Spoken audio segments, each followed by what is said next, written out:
All right, we are back. What's up, guys? All right, gonna move on to our next topic, ESGN and Clauf. And we have Frodan here, who is currently working for Clauf. And y'all had a big announcement this past week. And why don't you give us the lowdown on everything you guys are doing? I think a lot of people have no idea what Clauf is and what you guys are even trying to do. Clauf's a Zubu, man. That's what a lot of people think, man. Didn't you look on Google already? So we announced so Clauf is kind of like an overarching organization. There's a few things underneath it, and the most important thing is something called the Esports Global Network, also known as ESGN. And that's started also its own media division, and that's where I work. They call it ESGN TV, and that's going to be aiming to push out two things: content and coverage. Coverage will be doing things like news, like when NoNY qualifies for WCS America to Premier League, we'll try to see if we can get some words with him and then report it, and then people can say like, oh, cool, so NoNY is now in WCS Premier. Content would be things like cool shows around oriented around it, like if NoNY had some free time, Tyler had some free time, we would go to maybe his house, talk to like what it's like living on the West Coast compared to where he used to live in Texas, or where even just your childhood, trying to get to know him. So that's the kind of stuff we want to do. And that's the primary goal for right now, because we obviously have more goals in the future. But we also announced a few other things, like we want to do some festivals throughout the year. It's not necessarily tournaments, but it's kind of like a gathering of tournaments with our partners, which is GomTV, GameFi, and ESL for now. So what they're going to do is probably try to pick a few locations around the world and then host like a GSL finals with maybe G League Dota 2 finals with like ESL's EMS finals or something, and try to see if we can synchronize that and kind of collaborate for one event. So basically MLGs. Well, yeah, in a way, but not necessarily, because we're not throwing it per se. Like we're trying to organize it and help them go together. And it's all because at the very end of the year, we want to have an award show and kind of commemorate what each pro gamer or pro team or organization has managed to achieve throughout the year, and then have things like the media vote, have a player vote, and try to have like an official ceremony to try to commemorate what everyone's done. We announced what we're going to do it at the end of next year, and we are starting some partnerships to help get more people on board. So those are some of the major points. There's a few other things too. Can I ask two questions? Go ahead. Sure. Okay, I got two devil's advocate points, okay? Firstly, let's say that I am a major tournament organizer. Let's say that I organize a DreamHack, or MLG isn't relevant anymore. Whatever, any tournament that goes on throughout the year, right? What incentive would I have to work with you guys? First of all, we want to try to work with as many people as possible, because we're trying to do a media organization as opposed to like a tournament. So we're not necessarily competing. And what we want to do I know you're not doing your own tournament. I'm just saying, like, let's say that, well, like, let's just pretend, like, let's say that you just emailed me, like, what's your cold email to me in regards to, I run a tournament, and I've got my schedule all set up, and I've got the times that work well for me, and I've got my, events booked out, and all of that works for me. Now send me an email and say, like, why should I use your service, Well, the first thing we want to do is promote you as best as we can. And we try to do really cool content, and that's what the purpose of our commercials launch is, to show that we can do great content, that we're not trying to be all super serious, because I know a lot of people are worried about how esports becomes more professional and people lose having fun, and we want to try to still have fun. And we want to try to do really high quality stuff, like just the next level of content in production, in a sense. So if you were DreamHack, for example, we would say, hey, how can we help promote your tournament with the viewership that we get? And so they would say, hey, we want to do this event here, and we're starting our own studios. And then, like, they're not going to say, no, don't promote us. We don't want you to help us. Don't advertise for us at all. Like, no organization is going to say that. And so in that regard, we want to help people, because right now esports is kind of expanded to the point where everything is just this big cloud, and people don't know really what to watch. Well, okay, there's 4 events going on in the week. How do you kind of organize that? Or what's up, Chris? I was going to say, let's back up a little bit before we talk about this festival. I mean, we've been talking about it a lot, but the first things first, right? You guys announced that you guys have a giant studio too, that you're going to be doing this content from, which you had some pictures of, and then you had this commercial, which this commercial, which I'm about to show right here. Let's talk about those things first, and then we'll get to these festival things. So I'm showing the commercial right now. So this is the first commercial to really show what you guys are doing. Talk to me about this commercial, because it really doesn't say much about what you guys are doing, more so than it's a funny, a humorous type of commercial. So they came to me and they told me they wanted to do a few commercial spots, and they wanted to kind of make it like a series of really bad ideas of what esports needs, because everyone has their idea. Esports needs this. They need more money. They need more professionalism. They need more whatever production value means today in Reddit and Team Liquid. But everyone's got their ideas, but what's actually the good idea? And so that was kind of the core of the commercial launch. And from that, I obviously do several bad ideas, and you'll see as it continues on. And then the very last one is supposed to be an idea that actually clicks, and that's what ESGN TV is. And you'll see as the commercials progress at the very end what we're trying to do. Okay, so with the studio, this is kind of going to be the base of all this regular content that you're talking about. The fact that you call it ESGN, I'm assuming it's going to be very similar to ESPN, right? No correlation at all. Okay.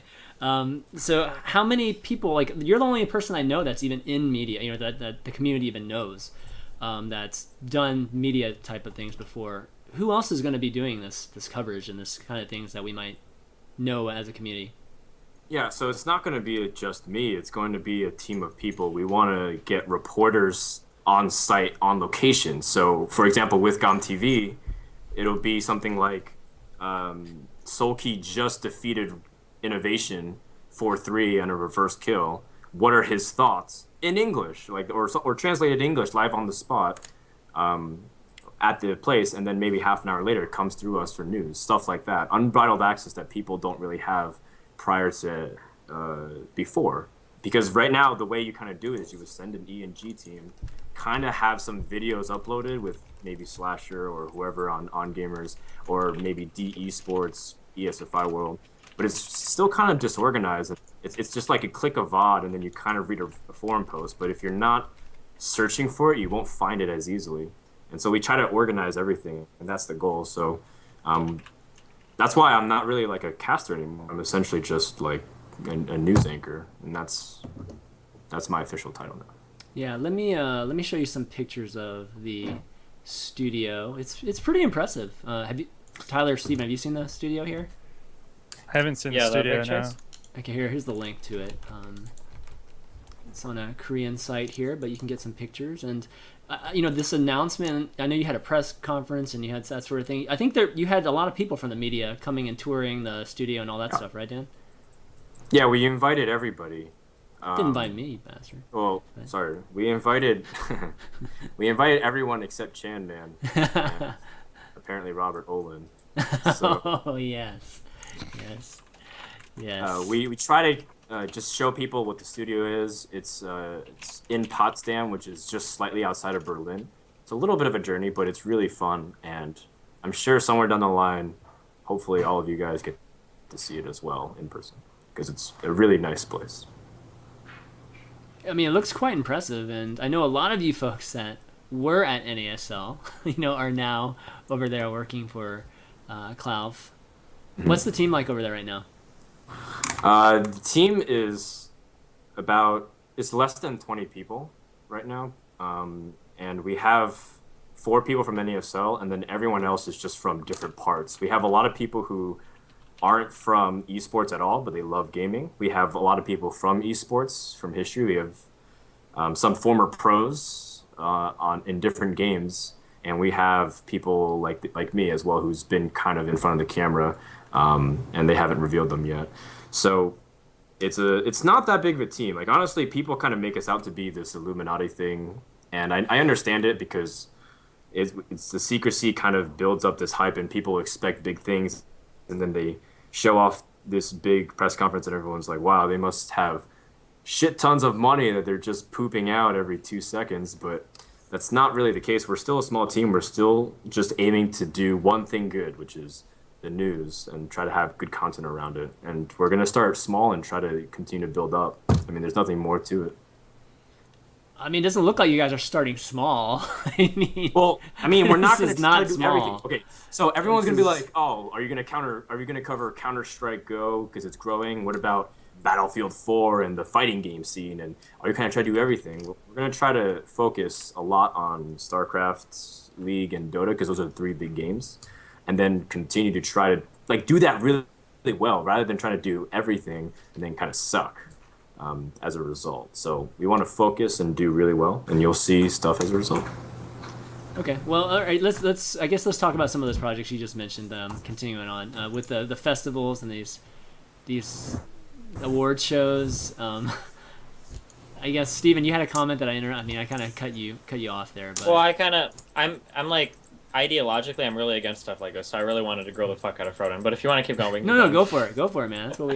That's what we got. So, okay, so I'm gonna sound really negative, but I'm not negative. Okay. Sure. There's a lot of websites that exist on the internet that are known for content aggregation, right? Websites like Funny Junk. I can't even name all the websites, but basically the idea, any website where you go to and it throws like big lists of things up. Basically, what it tends to be. And I'm not saying that you guys are this, but what the content aggregators tend to be is really low effort, low production quality, low everything things that kind of mine views because they aggregate content from other people that do have legitimate internet presences, right? And obviously this is a lot more than that, in that the content that you are aggregating is more than just like pictures or lists or whatnot.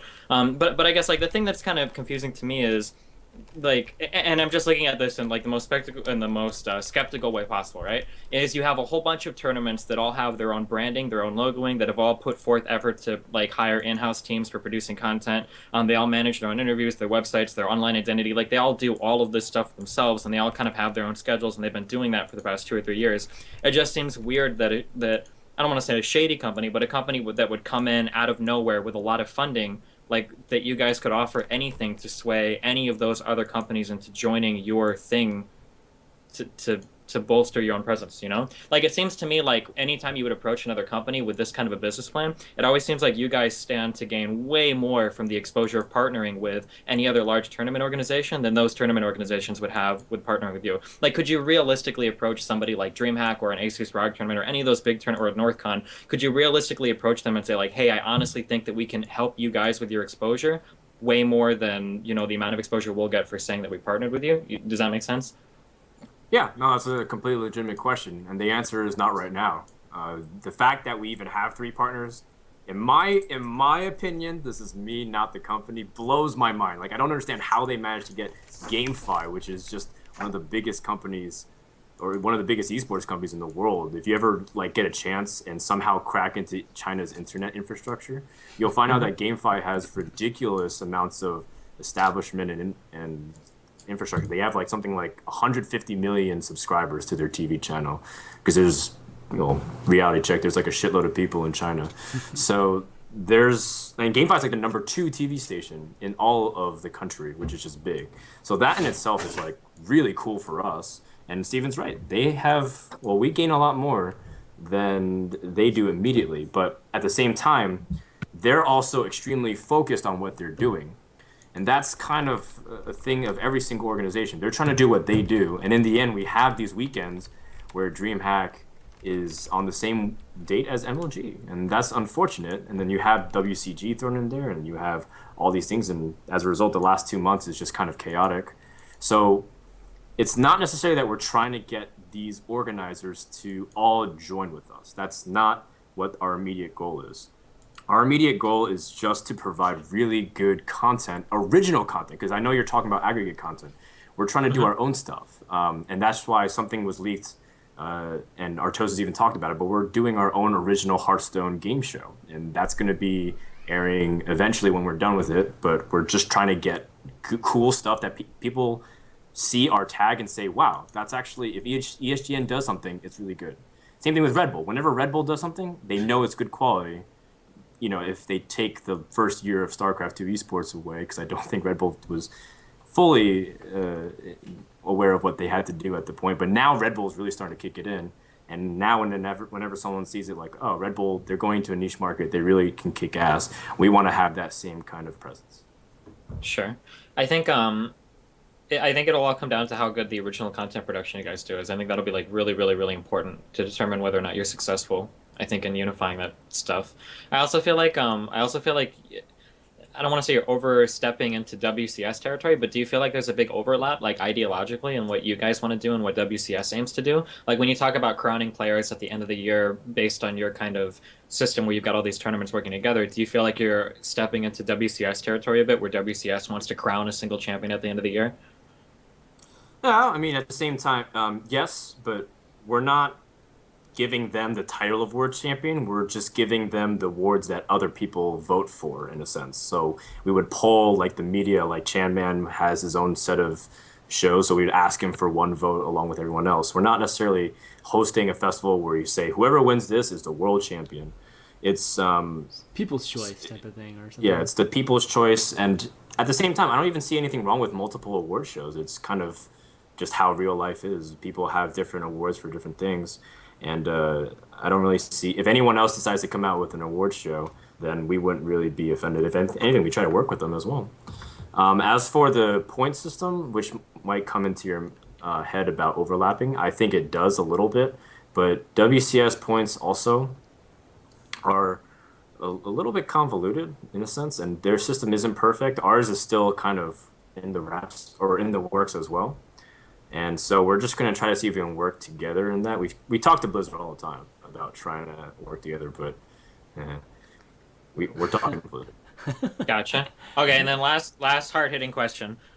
Did you guys ever put out an official response to the... I heard that there were allegations that you'd used copyrighted DreamHack content in one of your promotional videos. Did that ever get resolved, or...?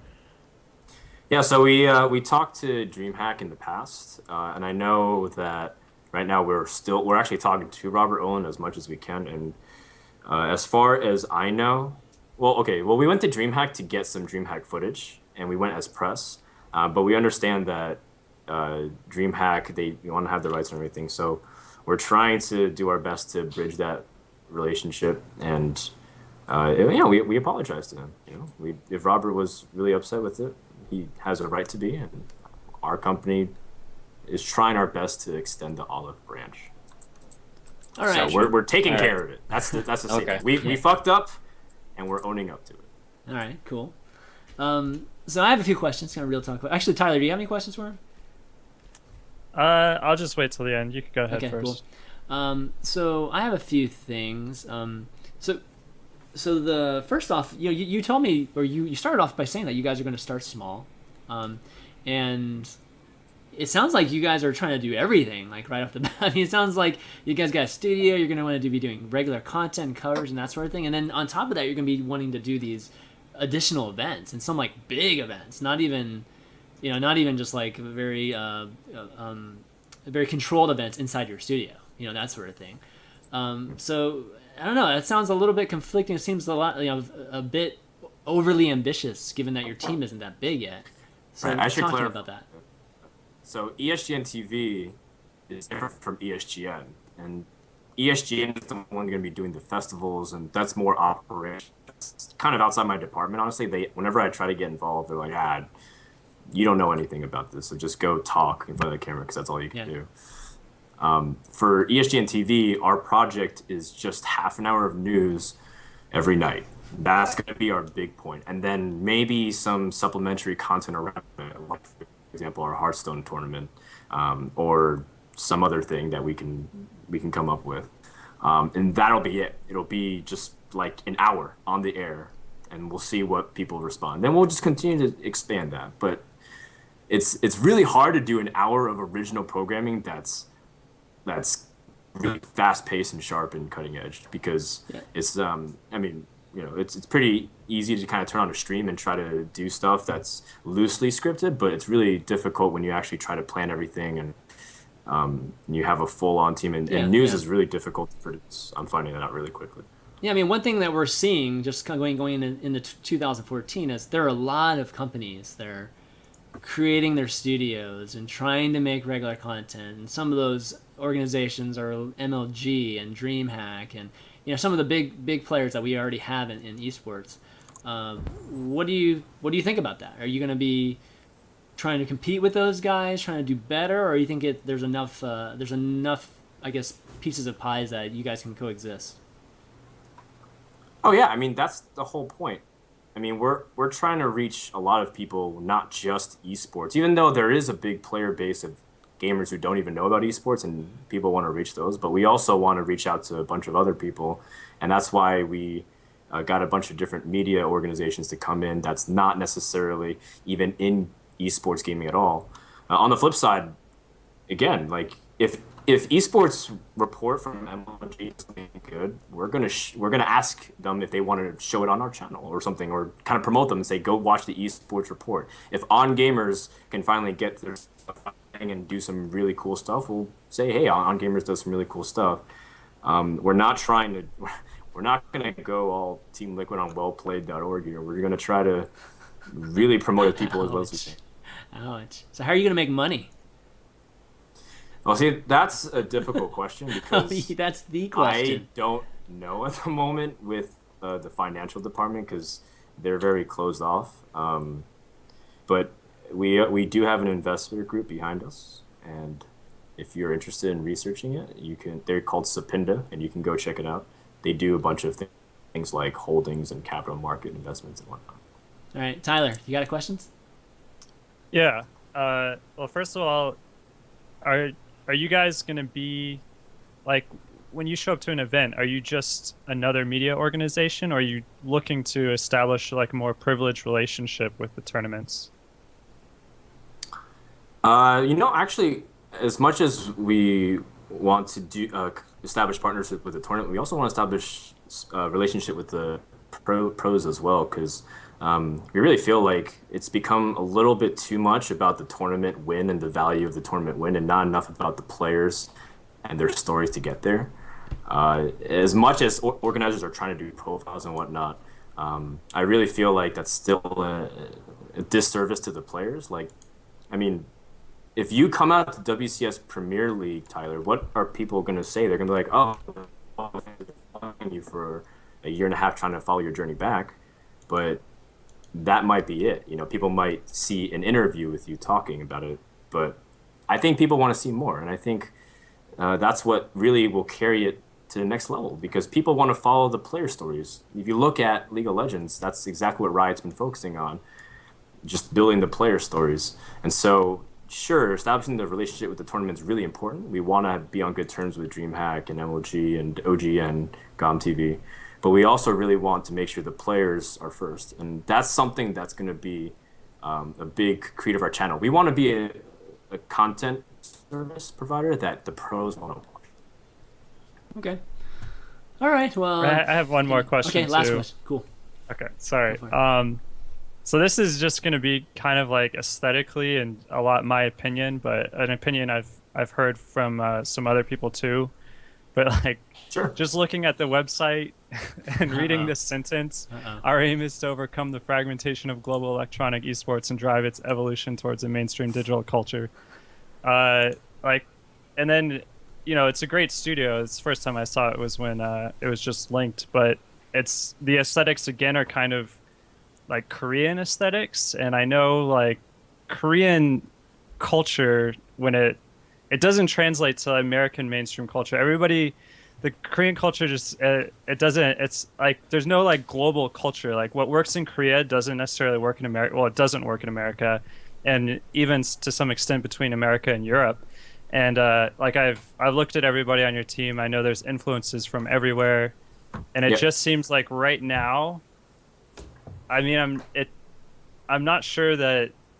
I guess what I want to ask you is, what do you see ESGN TV being most similar to aesthetically? Would it be closer to American sports media television channel, or would it be more like some more Korean aesthetics, or how esportsy do you think it is, or how mainstream media do you think it is?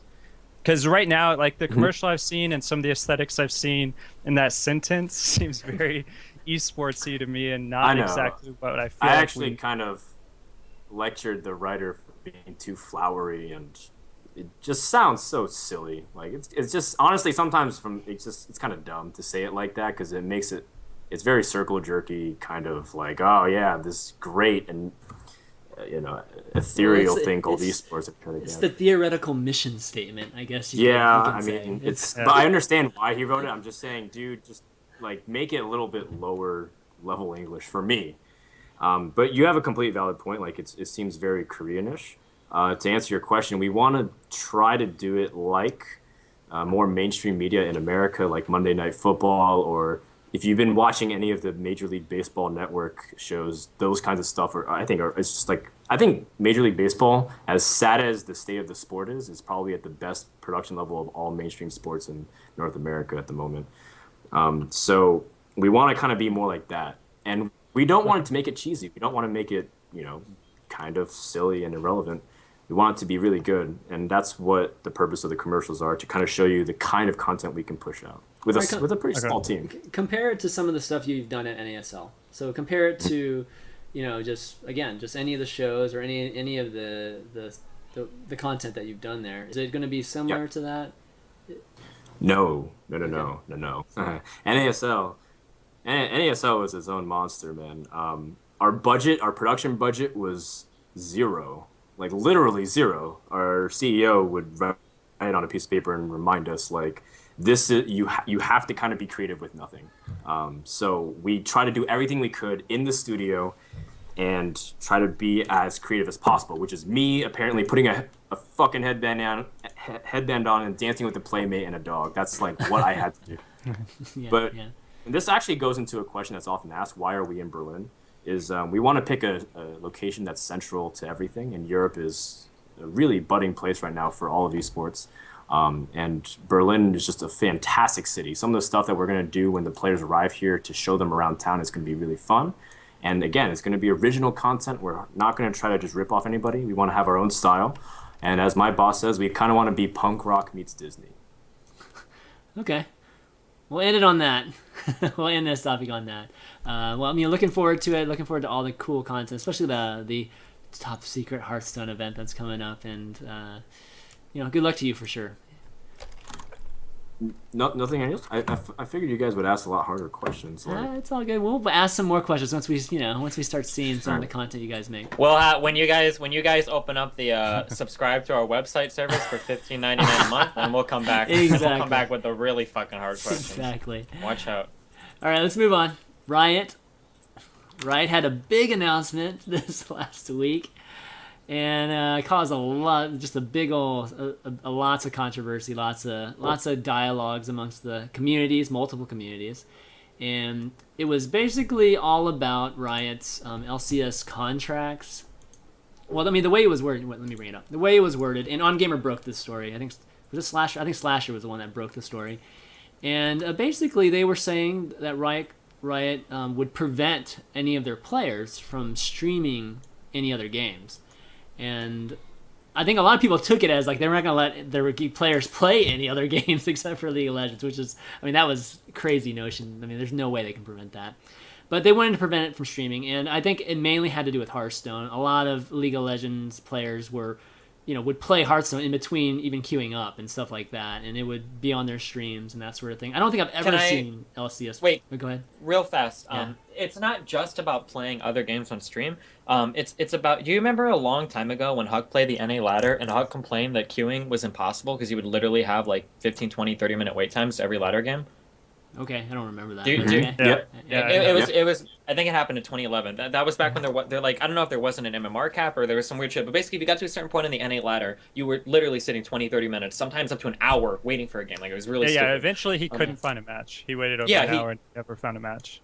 Wow. Yeah, okay. That problem is persistent in League of Legends. Like it happens all the time. When you hit Diamond 1, when you get to that high Diamond 1 area, it's not uncommon to wait 15, 20, 30 minutes for a match. Really? Especially when there are times where there will be like 12 or 13 people in that really high MMR bracket who are playing games, and if right after your game you queue up for the next one and you don't get in the game because like one or two other people slipped in, you have to wait for their 30 or 40 minute game to finish, and so the queue times for high-level League of Legends, unless it's changed since I've left, the queue times are really unbearable, such that you have to have something to do in between queuing up for games, because you're literally sitting on your stream for 20, 30 minutes, and then after that 20 or 30 minutes, you've got 5 to 10 minutes in Champ Select before you actually start a game. So there's a lot of downtime between games on League of Legends streams, and players have been filling that by playing other games. That's where this big drive to play other games comes from. It's not because you've got a bunch of popular League streamers who really want to like play other games on stream. It's because you have to do something to fill the time between games, because those queue times are such a huge problem when you start to get into like pretty high League of Legends players, you know? Mm-hmm. Yeah, so anyways, they want to prevent that, at least with this announcement. You know, they wanted to prevent that sort of thing, which you know, a lot of people were kind of an uproar about, even the players themselves. They later on took that back and basically reversed that decision. And, you know, it's kind of worded in this Reddit post here. So, yeah, so let's talk about it. What do you think about their decision to do this in the first place? And then do you think the community, just the reaction of the community, was the driving force behind getting them to reverse it? Tyler, what do you think? I know you had some thoughts on this when I was talking to you. Yeah.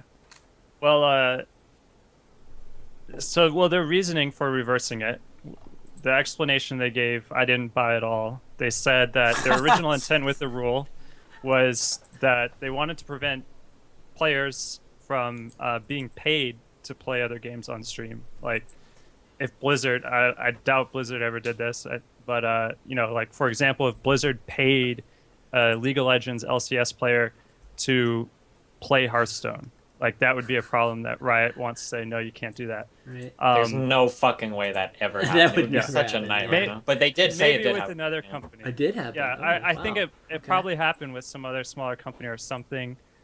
I'm sure Blizzard made sure that those popular players got their Hearthstone beta keys. Yeah. I don't think they all randomly drew a Hearthstone beta key. Sure. But anyway, that's what Riot said, that's why they made this rule. But the rule was so shitty. Like like any decent lawyer could have in the first place just written in the contract, like you can't accept money for streaming other games. Like, I don't know how it gets communicated, like this is the problem we're having, we want this to stop, and then that's the contract that gets made. It's like, there's no way. They just didn't want people streaming these other games, period. Like, that was it. Like, yeah. Blizzard doesn't have to pay them money to play Hearthstone because they have fun playing Hearthstone. And like, Hearthstone is so similar to League of Legends, even though it's different genre. It's like a free-to-play game, and you know, you pay for the cards and shit, similar to how the money system works for League. So like, I could see the worry there, but yeah, I thought that was bullshit. I think the issue definitely was that the fans were like, this is ridiculous, because like, we're not going to watch these streams and just have them AFK for 20 minutes. Like, they should just get to play the game that they want to play. And then there's all kinds of analogies to other sports and whether or not this is about professionalism. And I think Riot brought that up. They're saying, as we get more professional, these are some of the things that have to happen. Let me tell you what professionalism is. As you get more professional, you get more serious about protecting your interests. That's all that professionalism is. So like, a passionate player that's more amateur is just like doing it for the game, or you know, whatever the activity is. It doesn't have to be a game. You just do the thing because you love it. But as it gets more serious and you're like, oh, these people want to screw me over this way and that way and this, like, you have to protect your image, and you have to like protect people from taking shit from you. And Riot is in a power struggle with their own players. Like, that's just what it is. The players have certain powers. Riot has certain powers. Right now, the players don't have a players association, the equivalent to a union. And so all the cards are in Riot's hands. And the only thing that balances that out is when the fans get outraged. That's it. That's the only thing the players have on their side until the players are in a position to say, we don't like this and we're all going to go on strike. Like, until the players get to a point where they can do an organized strike, the only way power gets balanced out is by fan outrage. And that's exactly what happened here. That's what professionalism is. I don't want to hear any like virtues about it and shit. It's just like, it's just people protecting their interests. So like, yeah, also, I thought this whole thing was really fucking dirty, and I didn't like the whole thing at all.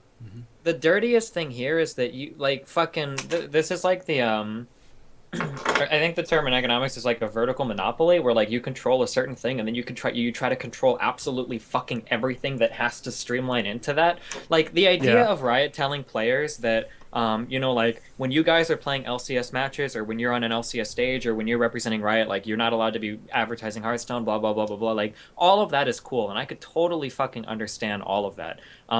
That would make perfect sense. But to go to a player's personal stream where they get paid by fucking Twitch.tv to stream from their advertising network, and to tell that player what they can or cannot do on their personal stream, like, that's really fucked up. I mean, like, if I were to put myself in that position, like, if I were to qualify for an LCS match or whatever, and I were to be in that position, and then I have my personal stream that I've built up through the fucking years that I've spent streaming, and then have Riot come in and, like, tell me, like, oh, by the way, you're not allowed to do this because we pay you to play in the LCS, like, that's really fucked up, and I feel like Riot is super overstepping their bounds. You're also talking about Riot doing something incredibly unpopular that's a big fuck you to everyone else for what I honestly consider to be pretty minimal gain. Like, do you think League of Legends is bleeding off, like, millions of players to, like, StarCraft 2 or even Hearthstone? Or, like, I just think it's, like, a ridiculous... I think it's a ridiculous assertion to say that we need to tell all of the people that stream our game that are in the LCS to not play other games ever. You know, like, I feel like if they would have been more reasonable, the better response would have been, let's figure out a way to fix queue time so that our players aren't sitting with their thumbs up their asses for 30 or 40 minutes between games, instead of taking the absolute least popular route, you know, in the history of the entire universe, you know, to solve the problem. Yeah. Dan, what do you think? Yeah, I completely agree with Tyler's point, and Steven echoes the sentiments. So, what I will say is that this is just the beginning. Like, Riot's going to keep trying this stuff. This was just leaked also by OnGamers, which is like the worst kept secret ever, because it's like, OnGamers, who are they really close with?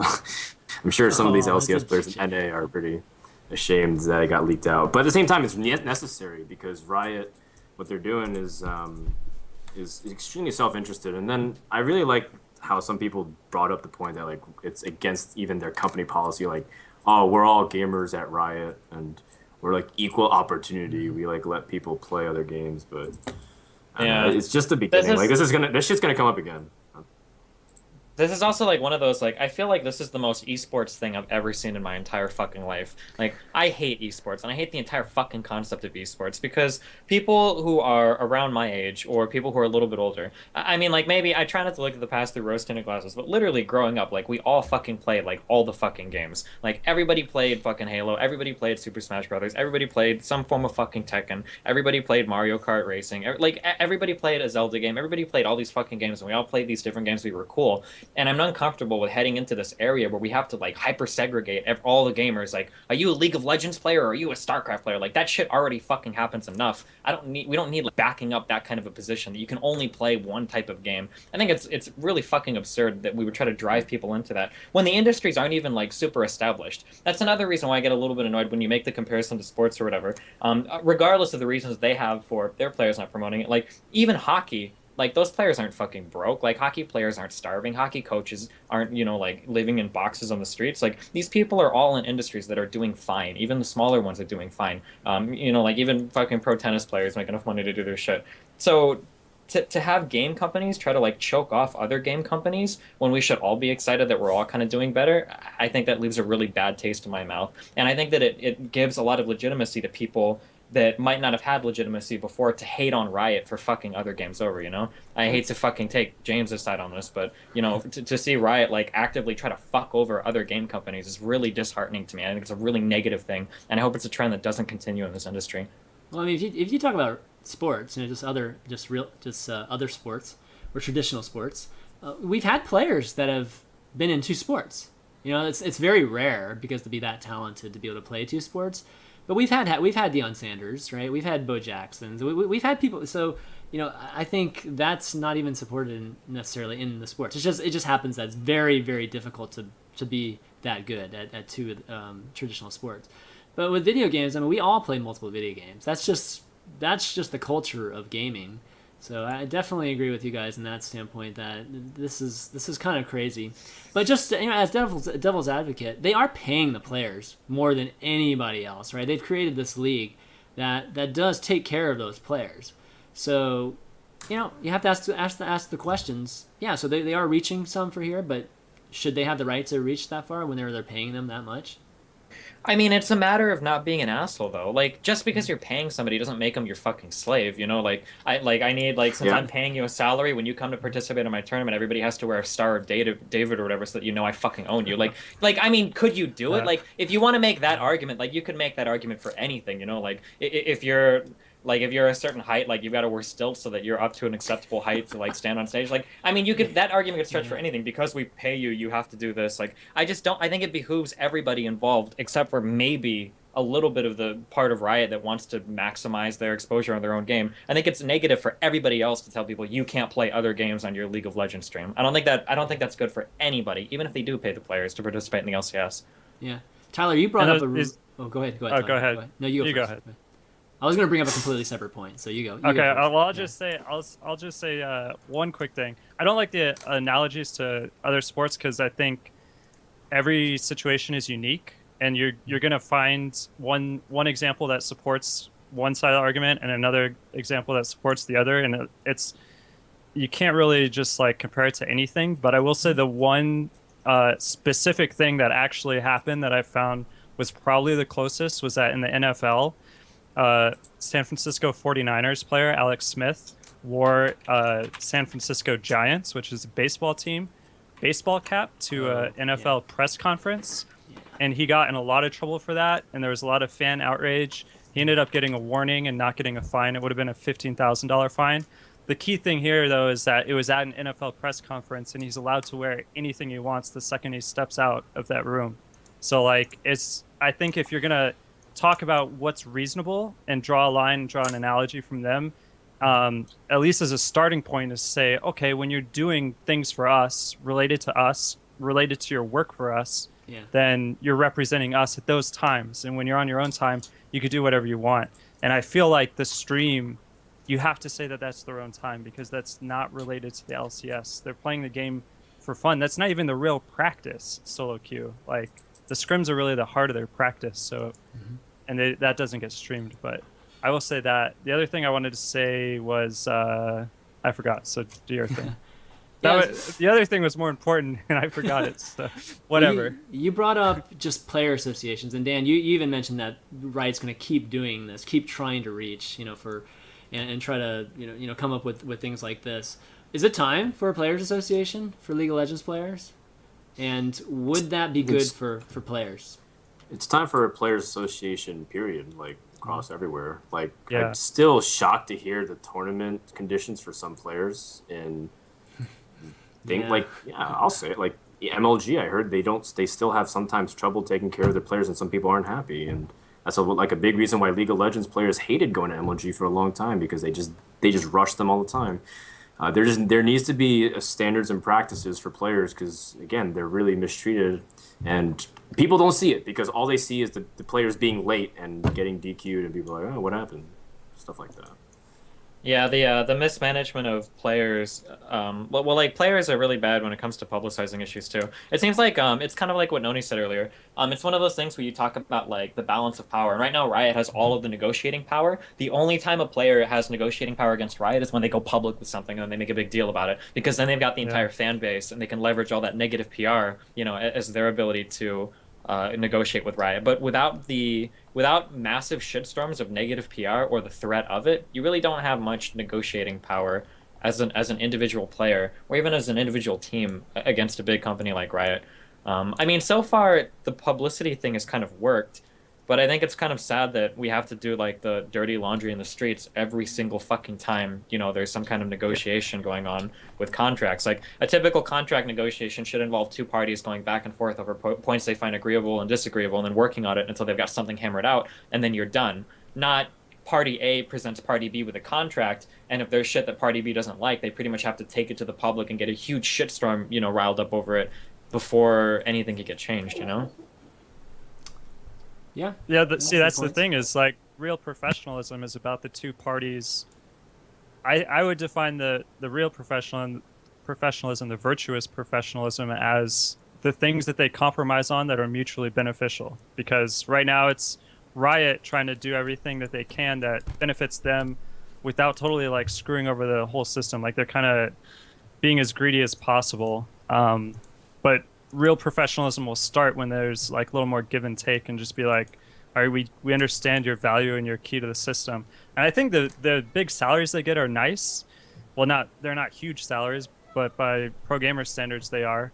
But the thing is, there's no job security. If you want to say that the pros at working at Riot, technically are Riot employees or something, but as soon as they lose whatever the up and down matches, I don't know what they call them for the LCS, then you're fired. It's like it's the most demanding, performance demanding job fucking ever, because you could still be really good at your job, which is playing League, and you could just get unlucky, or your teammates could be shit at their job and you just get dragged down with them, and then you're fucking fired. Like, that's not a real job. I don't think you can even look at that as a real job. It's really nothing more than prize money. It's just compensation. Until there's more job security, and that's like a huge give to the players, then you can't start expecting the players to act more like employees, because they're just not. Yeah, that's a good point. Good point. All right, let's conclude that topic, and really good stuff. Hopefully, we will see the players, represented in a better way, and associations starting to pop up. I think you're right. I think it is time. I think we have enough industries now, enough games that are doing well that the players really. I think Esports Management Group is going to swoop in and save all of us. Don't worry. Oh man, they're not called Esports Management Group anymore. I think they have a. What is it now? Sorry. It's like EMA, or I think it's Esports Management Agency. Now. It's not group. Oh, there you go. Agency. Yeah. All right, let's move on to some Q&A. We'll take some questions. We'll take a few questions, and then we'll wrap the show. You guys cool with that? Yeah. All right, cool. All right, kick things off, and this was kind of in the miscellaneous topics I had, so we'll do it in the form of a question. The Creature One asks, he said, add this topic list. NoNY vs. Scarlet, best of 7 show match for 12 Bitcoins, hosted by Total Biscuit. So, what do you guys think about this? Steven, have you start? And Bitcoins, by the way, right now are worth $8,600. $8,600. No, actually, right now they're worth over $1,000 a pop. Okay, so if the price doesn't fluctuate on them too much, that show match will be worth like $12,000, depending on where the price sits at. You know what's crazy about Bitcoins, which I never talked to you about Bitcoin, Steven, but the other night, I think Friday night, was when China announced that they weren't going to take Bitcoins, right? Just all this China's, I think, government or whatever announced that. And I think in the span of 3 hours, it dropped from 1,200 to 600 or something like that. So I didn't really. So I guess it's back up to 1,000 now, Steven. So what do you think about Bitcoin, Steven? I don't want to talk about this. We can talk about this on my stream. How easy is it to cash out 12 Bitcoins? What? If you win the show match and you get 12 Bitcoins, how easily can you change it? Well, you can you can go to TL and buy yourself 1,000 shirts, man. It's I think that TL takes. You have the option to receive payment using BitPay or something. You can receive payment in USD without signing up for a Bitcoin account. I could be wrong on that. I'm not sure on the specifics. I mean, a lot of places are starting to take Bitcoins. So, I mean, I don't think you necessarily have to cash them out, but you can trade them. You want to cash them out. You can trade them. You can trade them. I'm sure you can trade them. You want to cash them out. You don't want to trade them. You want to cash them out immediately. Why? You don't want to gamble on this? Because you don't know when the second fucking crash is coming, bro. It's recovered already, apparently. We don't know if it's a recovery or a fucking bull trap or whatever. You don't know, dude. You don't know. But the rational thing is, if you won a show match for $12,000, would you go buy 12 Bitcoins with it or not? And if the answer is no, then if you won 12 Bitcoins, then you would rationally just cash it out. I can't believe we're talking. I can't believe we're talking about Bitcoins more than we're talking about NoNY vs. Scarlet here. Oh god, that's a good point though. I just want to say that ESGN and Clauf is completely funded by Bitcoins. I knew it. And when you have a subscription service, the only way you'll be able to buy it is with Bitcoin. It's fucking digital mainstream culture now. All right, let's get to the players. What do you think about NoNY vs. Scarlet? And I mean, that's two of the best foreigners right now. Show match, good idea, right? Any thoughts on that? Who do you think would win? Scarlet's got that shit, easy peasy. Get fucked. Even with Protoss being OP? I have no idea how Total Biscuit got NoNY to agree to that. Protoss is OP, but not NoNY's Protoss. He doesn't play Protoss. He doesn't play Protoss in the abusive ways that he needs to. Maybe if NoNY would watch Hitman play some games or SOS play some games and work harder to be like that kind of Protoss, that kind of scumbag Protoss. NoNY tries to play like the honorable, like the way of the Ronin Protoss. That's why he gets fucked so much. The way of the Ronin. Somebody quoted or posted that quote from Riot, I think from Meta, where he said that the biggest mistake a Protoss could make is making a third right now, which is so true. Tyler, what do you think? You think NoNY has a shot against Scarlet, or vice versa? Well, I mean, the way they play, I think, because Scarlet I don't know. Well, she looked kind of weak against Hitman as far as playing against weird shit.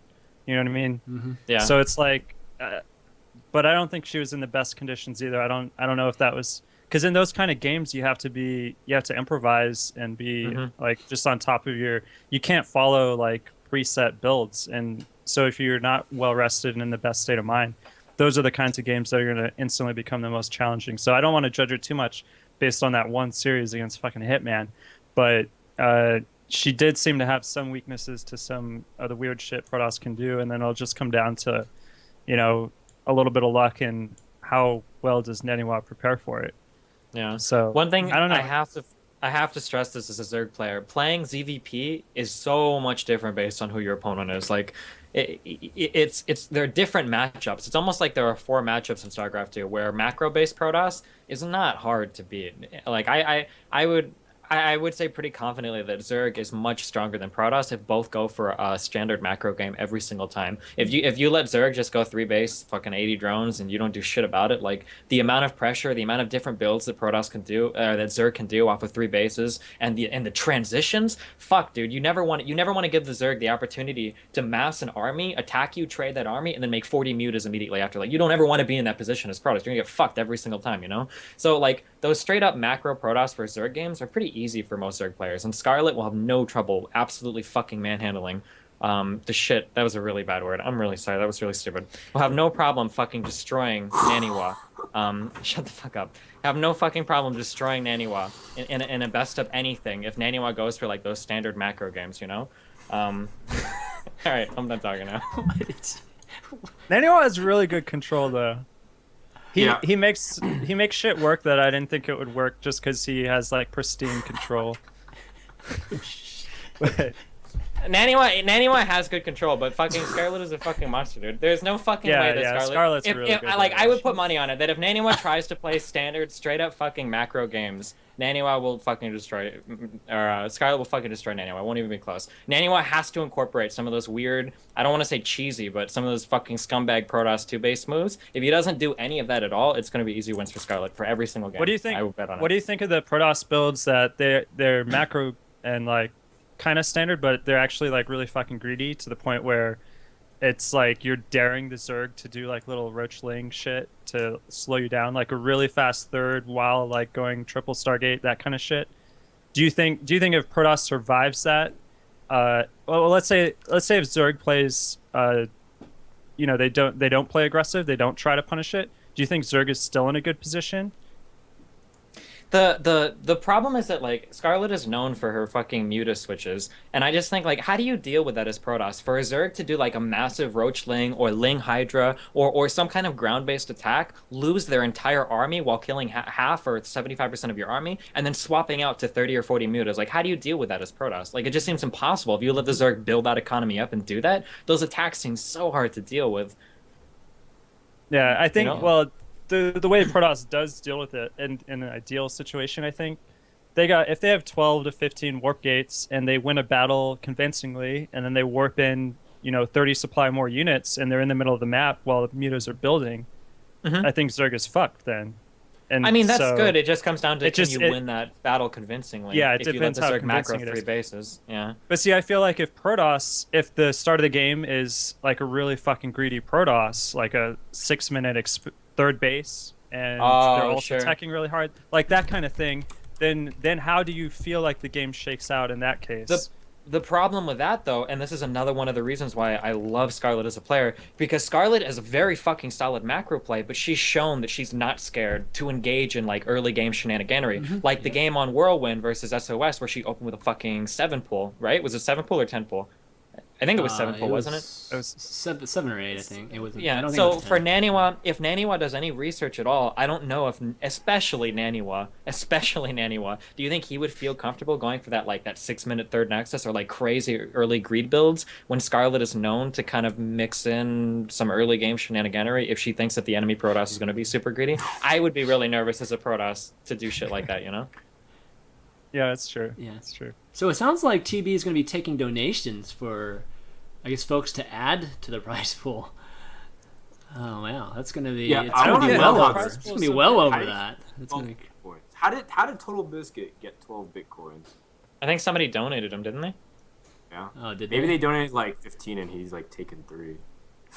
Ooh. You know, they were Wow. you know, they were The really shitty ESGN organization already firing shots after violating DreamHack's IP. No, Already firing shots up at Total Biscuit. Oh shit. Wow. 12 just seems to be an arbitrary number. I'm just wondering where the 12 come from. That's all. If it was donated, the guy clearly is. Well, I'm Maybe we wondering donate. why put you all know, 12 in one show match if they're worth that much? Like, this is an unprecedented amount to just invite That's like what I 2 random mean. people to a show match. It's so much money. That's Well, they're why not my random. initial question was, how easily can you cash these out and just get cash It for it? might Because have if been the guy might have donated them with strings attached. Like, I'll give you 12 with strings bitcoins if you attached, promise. probably, yeah. Yeah, that's probably true. That's probably true. I mean, they're not random people. I mean, they're specific. Well, they're the 2 specific best people. foreigners. Yeah. They're obviously the 2 best foreigners. So Dan, you said that you were surprised that Total Biscuit was able to get NoNY to do this. What do you mean by that? Because NoNY hates potentially losing his title as a best foreigner, like in that discussion. Like he would I go see. nuts if Starlight actually wins, which is a very good chance. Like it's split 50-50 in my opinion. Like I don't know who's gonna win. Yeah. And I have known cases in the past where NoNY just doesn't want to potentially put himself in the position where he can lose it. I wonder how much Like the multiple loser times over. gets. I wonder how much the loser gets here. Like what the split is like. I don't think he's announced it, has he? Yeah, I don't think anybody's posted that. He hasn't announced. I mean, what it was. it's you can't really look at it in terms of money because I don't think money even exists in NoNY's brain when he's thinking of tournaments and whatnot. He's really not. And I know a lot of people say this, but NoNY, like, really, like, I would personally vouch that NoNY doesn't really give much a fuck at all about the prize money. That's true. Obviously, like, a $10,000 show match, you may or may not be able to turn that down. But for NoNY, like, it's all about fucking winning the tournaments or winning the matches. Like, the money doesn't play, like, that big of a factor in it for him. I mean, you have to say that maybe the Bitcoin thing is purely a marketing thing, which is, generate even more buzz about the event, which is kind of smart. Sure. Not that he needs any help with like doing. You should have a fucking tournament where the prize pool is all in like fucking gold bars, like just get like ounces of gold or whatever for the. It'd be pretty funny. Gold bars. I think. Either gold way, I bars think are it's more really likely. awesome. Like it's just so awesome how consistent Total Biscuit can just put out stuff like this, and for 12 bitcoins nonetheless, I think it's absolutely amazing. Sure. Yeah, man. When you got those millions of subscribers and followers, man, that's pretty Who's his awesome. co-commentator? money. Has he said? Is it going to Huh? be Idra? Who's commentating with him? I don't know. Probably. I don't know. You want to commentate I with him? want. You want it? I kind of want.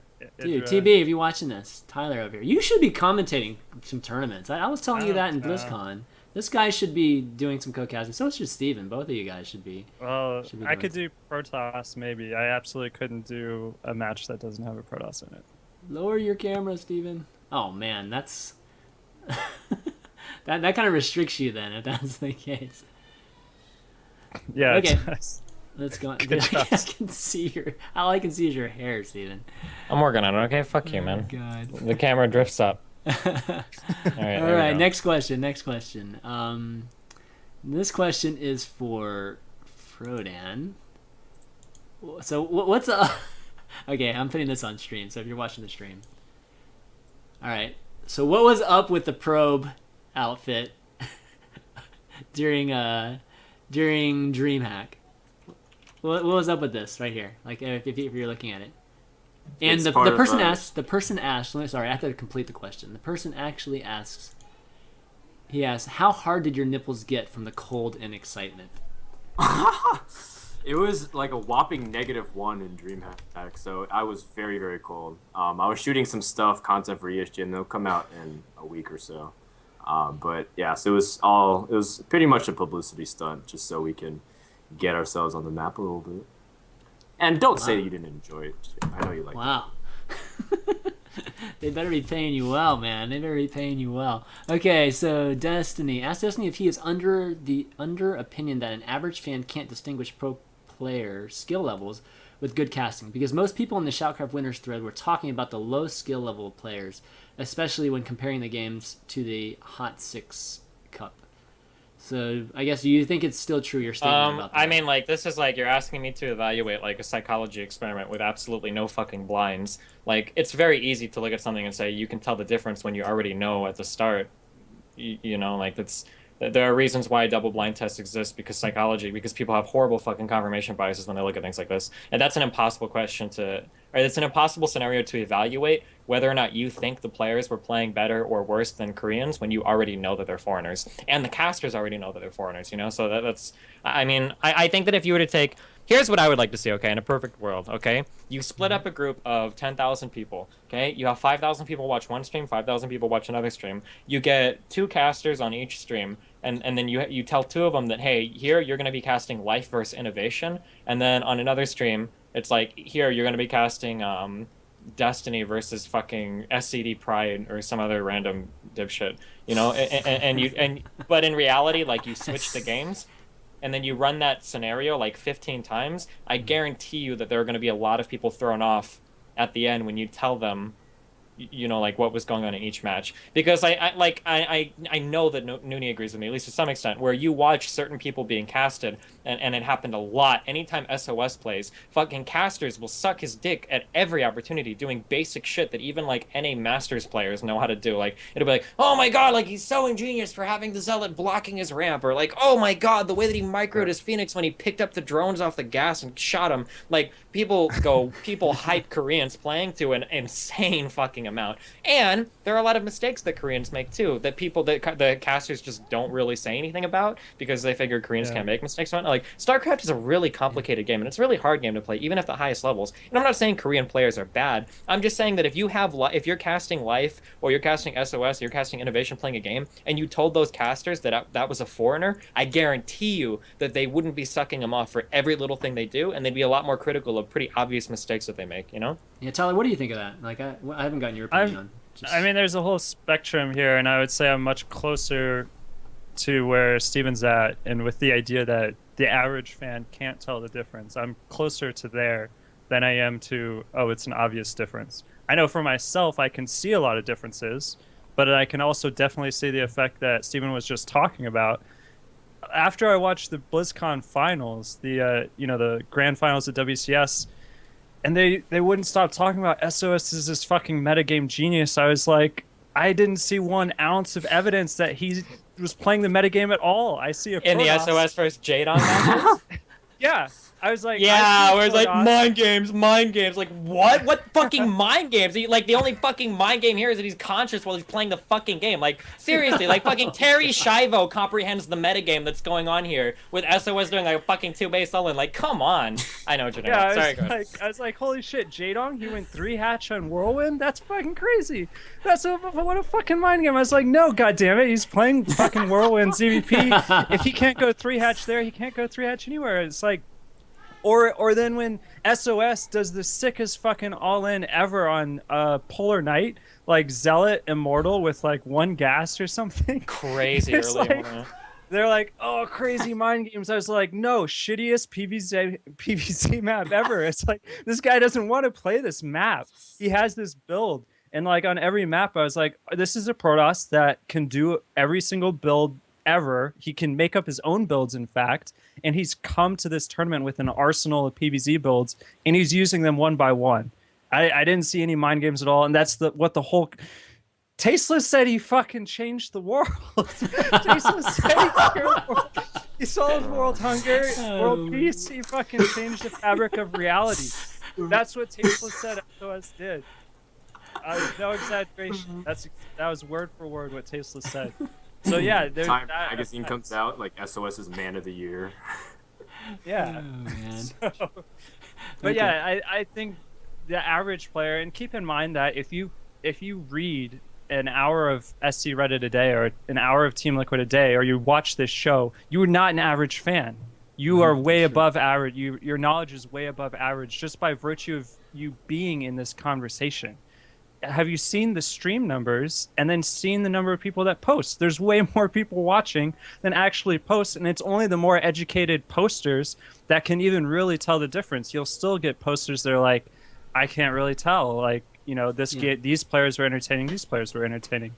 You know, so I think there's all kinds of biases going on with that reporting. It's like Steven said, except there's more biases and more problems with evaluating whether or not this is true than what he actually said. It's just infinitely complicated, and it's really just a judgment call. But I'm closer to where Steven's at. Dan, being a former caster, have there been moments where you feel like you've been dumbing it down, you know, I guess you could say, for the viewers? And do you agree with those sentiments that you know, most players can't tell the difference? The answer is yes, because I work with a lot of non-esports people. That's part of our philosophy. We want to have a good mix because giving that outside view is really important. So yeah, I think a lot of the average viewer, like the people who like StarCraft, a lot of them really don't know what's going on. In fact, a lot of them at the event is kind of just watching stuff on screen and really hoping the casters guide them. And that's what I really get from when I talk to people at events. But I really feel like, and this is kind of a little bit off topic, but I just feel like overall, casters need to do their research more. And I know this talking to a lot of casters from events, and the only ones that I ever see do true preparation are people like, well, it used to be Apollo. I don't know. He's so busy nowadays. I don't know if he really has time anymore to put as much thorough preparation. And he kind of even admits that himself. Artosis and Rotterdam. Those are the three casters that I only truly do their best to do actual research, besides just looking at TLPD and Ali Gulak and Liquipedia for results and just citing it as if you know actually what's going on. Casters really don't know a lot about the players, and they just try to cite some historical evidence as if they have been following them the entire time. And I feel like that's just, again, a disservice to the player. I've been guilty of that in the past as well, but I did my best to try to at least watch some VODs, because people are like, oh yeah, like the funniest thing was one time, I think was it an MLG, some people kept calling it like the bomber build, when it was like every Korean Terran was doing this fucking 2 racks opening at TVP, and all of a sudden became the bomber build that he went reactor before Tech Lab. It was like 2 years ago or last year, I don't remember. And it was like stuff like that drives me insane, because a lot of casters, they don't realize how much influence they have, because some people just don't know. And as a person from the inside, casters, get your shit together. You can't criticize players so much all the time about this and that if you're not stepping up your game either. All right, fair enough. Like the level of play of StarCraft has grown so much, the level of casting should grow with it. All right. Okay, we got next question. We got a Brood War question from Baggeration. What do you think of the controversy over Savior's participation in the Chinese Brood War tournament? Even if Blizzard Kespa disagree with his participation, how can they enforce their ban on his participation in official leagues? You guys know about the Saber situation, the whole 2v2 thing? Oh, yeah. I'm unfamiliar with it. He won money, and now Kespa's asking Blizzard to, like, step in and do something. Exactly. Steven, you know much about this? Yeah, but I don't have the context as well down during the Brood War era. The understanding the contextualization of Savior's ban from programming is very fucking important, because that was a really big deal. And I mean, NoNY is probably, well, definitely the best person here to give some insight on like the absolute vitriol that the entire community had for Savior after that scandal went down. Like it's pretty distant from us now, and it's really easy for a lot of people not to think negatively of it anymore. But that was a really big deal. Like, I think there are some people, and again, like I said, NoNY can talk more on this. I think there are some people who point to that as being like the final nail in the coffin for Brood War, but like having a huge detrimental impact to the end of Brood War's life. Yeah. There's also a lot of politics going on behind the scene, and Kespa's always they're not what they seem. They always have motivations, and they're always thinking and doing things that aren't public that I think would surprise people. So I think it's always a little bit more complicated than you think, and so I would just refrain from judgment. Well, especially specifically in this situation, I haven't kept up to date with these kinds of things, but I would say be careful before you judge anyone when Kespa's involved. Like I would say be careful of siding on Kespa. Be careful of taking Kespa's side before you feel you like really know what's going on. But again, I don't know anything about this specific situation. Yeah, I mean, I just know very, very high level versions too. So that's, I don't know. It wouldn't be great to answer that. But pretty much the drama is just that Savior's been playing. I think Savior won 2v2. that professional 2v2 tournament with that other guy, and it's the old arguments of. Do you remember when I think when Savior was going to start streaming, I think it was announced in early 2011. I think it might have been during the Wings of Liberty beta still, where Savior announced that he was going to stream some Wings of Liberty, and there was that big outcry where people were like, oh, he should never have anything to do with StarCraft 2 again, and we should never watch. I think it's just all of that old sentiment coming back on whether or not Savior should be allowed to play in any tournaments, or whether he should be banned from every single tournament ever, you know? Yeah. All right, let's see. Next question, Frodan. Did you ever regret doing the really wacky things NESL produced? Was there anything they filmed but never put on air because it was too cringeworthy? Oh hell yeah! We recorded a lot of stuff, and stuff that we just said no, we can't use this at all. And NASL, the reason why is because we had to get as creative as we could with just no budget. And that's something that I kind of always commend the company for, even after leaving it. It's just that they don't really have many resources. So what they do, they really try to put out 120% capacity in terms of production. So I always tip my hat to NASL, but man, if they could have a real budget, I always said that they could do cool stuff. NoNY, do you have any advice for State, going just competing over in GSL and practicing in Korea? Well, I'm not sure how familiar he is. He's already been to Korea once, right? I think so. Yeah, I think so. He's been there once. He has some familiarity. But yeah, it's just you have to be able to embrace their culture. You can't always just stay the same person, and know that there will be bad days, especially if you're doing a more difficult training schedule than what you're used to. It's going to be worse at first, but in the long run, it's going to be better. So that's all I would say is you might have to give a little bit of yourself up to fit in, and it'll be better for you to do that than to try to remain independent and be your own person and stay like more American. You should maybe try to embrace a little more Korean ideals, and then just stick to the training. Okay. Let's see, maybe two more questions here. Elephants Might Never Forget. It says, hi, ChanMan. It says, over the past few weeks, months, I noticed that TL YouTube channel is not giving out that many interviews with StarCraft players. It says, nowadays, you barely get those hilarious Hotbit interviews. They're mostly doing Dota 2 personalities, and we are stuck with interviews by Monk and company, which are boring and unentertaining. My question is, do you think TL will slowly begin to focus a majority of their important resources onto Dota 2 instead of StarCraft? Also, is Destiny GM yet? But no. But do you think TL is going to be focusing more on Dota 2? Just 2014. Do you think? I guess the balance will be more Dota 2 than StarCraft. Wait, is this to me? Just everybody. Any of you guys, whoever wants to jump in. I'll answer. I mean, I probably know the most TL guys and the staff guys or whatever. But you have to realize that a lot of the people that work there, that work with TL, actually don't work for them. They're still very much volunteer work. Yeah. And so it's not really like Nazgul so much like saying, this is what we're going to do. Now we need to recruit people to do it. It's more the volunteers themselves saying, this is what we're passionate about. This is what we like to do. And Nazgul saying, yeah, that's cool. Come in and do it. So if there are a lot of people right now on TL that are passionate about Dota 2, then you're just going to see more Dota 2 coverage. And that's just the way it's going to work. But I think like Hotbit himself is, he actually works there and Rich. So I think for him, it's going to stay more balanced. Probably that's what I would expect from him. But as for like the massive amount of work that comes in from so many people around the TL website, it's almost all volunteer work, and so you can't really. That's just going to follow whatever they're into at the time, and it seems to be trending more toward Dota 2 right now. Shoot, sorry. Barbarians at the door. Okay, let's see. There's still a lot of people doing everything though. A lot of StarCraft content and League of Legends content too on TL.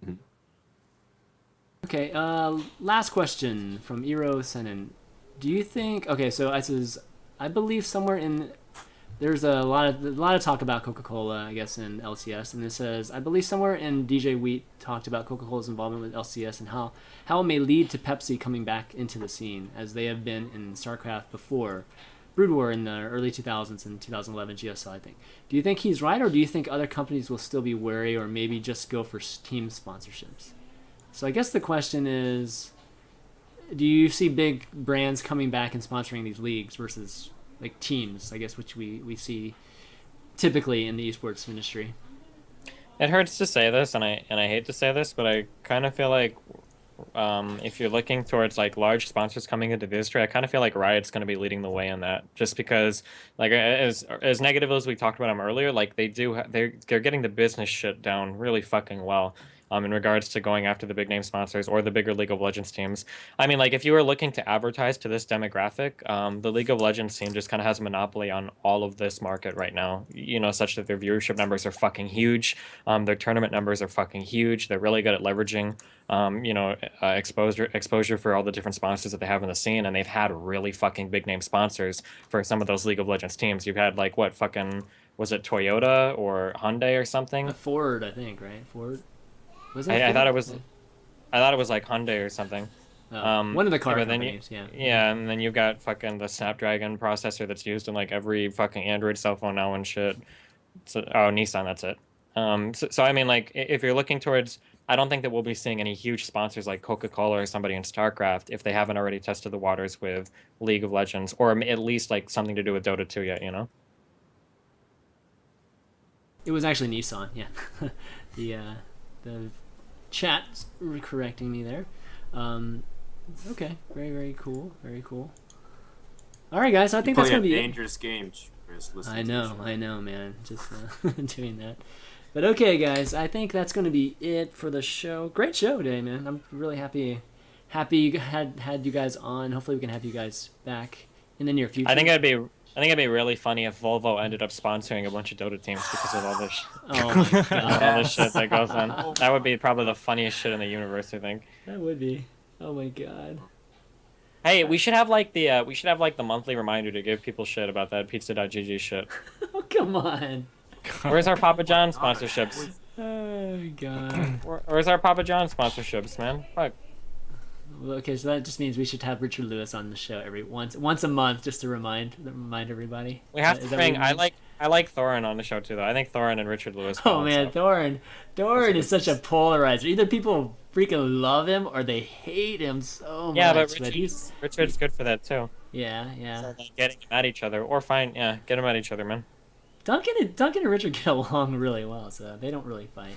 But all right, guys. Anyways, why don't we do some shout-outs, thank yous, and all that good stuff. Frodan, you want to start? Yeah, so thanks again, Chris, for having me on the show. I really think ChanMan's loyalty to his faithfulness to the shows is just like a testament to his character. And I think everyone is really appreciative, or should be appreciative of that. So thanks, Chris, for having me. I want to kind of talk a little bit. Like, I know people are making a bunch of Clauf jokes and everything, and ESGN on Twitter and whatnot, because it's kind of like the Twitter pinata at the moment, where if you hit us on social media, you'll get more followers. It's like the cool thing to do.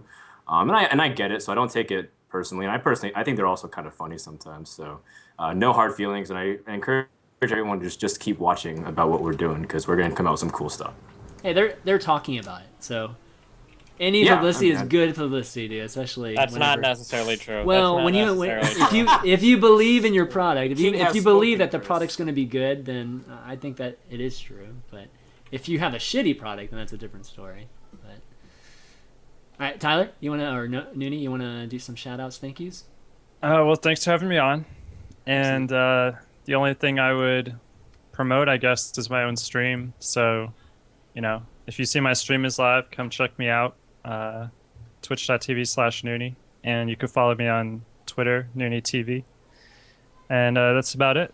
Oh, I'm going to be playing in a little show match with Base Trade TV in 2 days from now. It'll be cool. It'll be on Thursday at 9 a.m. Pacific, 12 noon Eastern. Oh, there's going to be several show matches back to back or something like that? Yeah. Cool. I'm like the middle one. There's one before me, and then after me is TLO versus Show. But I'm playing against Vibe. Oh, nice. That should be fun. Yep. All right, Steven. Give a shout out to Dollar Shave Club. If you go to my website and you click on the ad, you can go check out their razors. It's cheap razors delivered right to your door, so you can shave off your nasty neck beards and integrate well with society. There's also, you can go to destiny.ting.com. You can check out cheap cell phone, awesome service. If you don't use a lot of mobile data or whatever, the prices are probably unbeatable.